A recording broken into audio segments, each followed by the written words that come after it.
Righty. Now this one is about, this one we're going to talk about how to see the aura. We're going to do a little quickie to get you to start practicing with that. What is the aura? Well, the aura is just the energetic field that surrounds everything.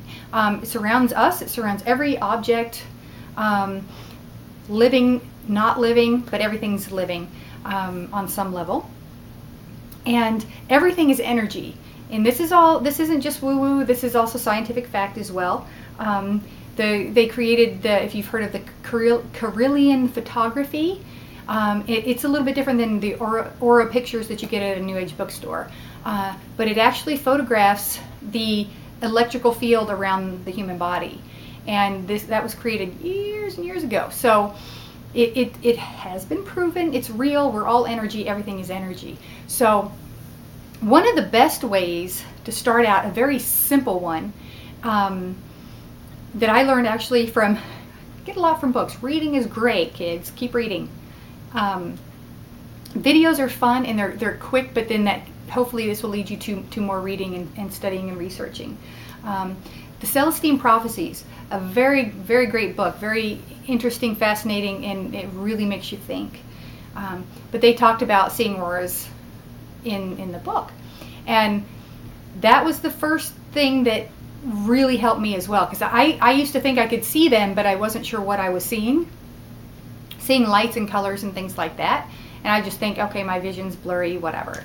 But then they do the exercise where, and we're going to do this now even.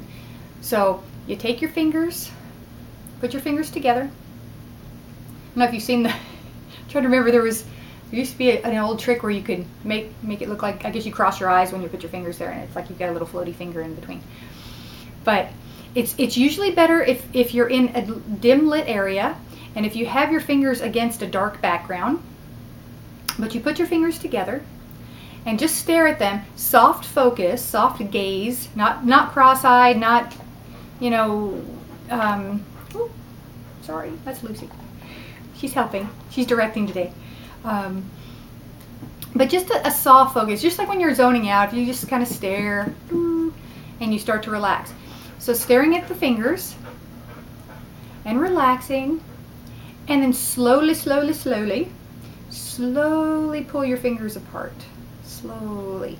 And what you should be seeing, you'll see either white or gray. It almost looks misty. It almost looks like, sometimes it looks like smoke. If you have a good dim lit room and a darker background, because depending on how straight you pull, because the energy moves, so it will almost look like smoke between your fingers, but that's the energy field. So just slowly pulling it apart, and you can see it. And it's fun at night too, when you're lying in bed. This is a good way to practice too, when it's not completely black, because you want to be able to see, but when you're lying down, hold them up to the ceiling and slowly do that, and you can usually get a really good view that way.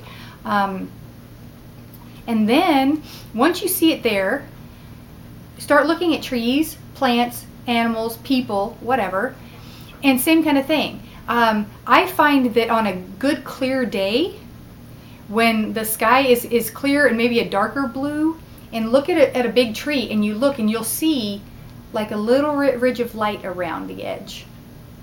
That's the tree's aura. Sometimes it moves, and sometimes when you'll see areas where it comes out more than others, or where there's a space missing, and sometimes there'll be a space missing where leaves are missing on the tree where a branch has died. So it's really fascinating when you start playing with it. And then eventually you grow into that. As soon as you see the white glow, sometimes it'll appear like a white glow, sometimes it's yellow. It depends. Everyone's a little bit different in the way they visualize. But as soon as you see the initial aura, then you can start seeing colors and learning how to interpret those.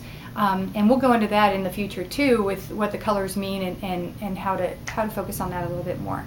So play with that, play with this part. Another great way to, if you're not seeing it right away, learning to feel energy too. I'm going to sneak this one in as a little bonus.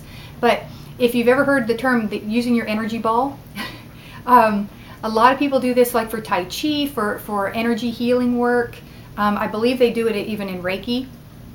But again, to feel the process, because we're learning to see, So rubbing your hands together a little bit, and then again slowly pull them apart, and you'll feel the energy.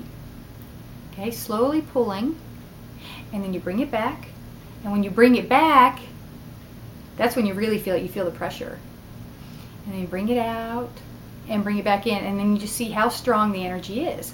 And if you're not feeling it, bring it in until you do, and then rub your hands some more, bring it back out. Sometimes you'll feel little tinglies, and then bring it back in, and see, and as I come back in, it's a little bigger. Bring it out a little more, and then learn to control it.